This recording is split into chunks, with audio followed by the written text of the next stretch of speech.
Hi guys, இப்போ என்னென்னு பார்த்தீங்கன்னா சூரசம்ஹாரம் உள்ள வீடியோஸ் தான் இது வந்து எங்கள் வீட்டு பக்கம் உள்ள காலனி பிள்ளையார் கோயில்னு சொல்லுவாங்க. தாளையத்து சைடில் இருக்குது. அங்கே தான் நானே ஃப்ரெண்டும் போயிருந்தோம்.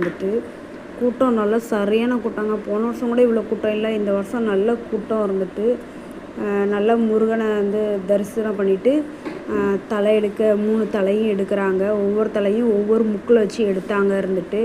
நல்லா திருப்தியாக பார்த்து நல்லா வெற்றிவேல் முருகனுக்கு அரோகரா அரோகரான்னு சொல்லி நல்லா சாமியை கும்பிட்டுட்டு பார்த்துட்டு வீட்டுக்கு நானே என் ஃப்ரெண்டு வீட்டுக்கு குளித்தோம்.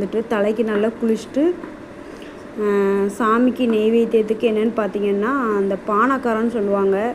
பானக்காரம் கரைச்சேன்.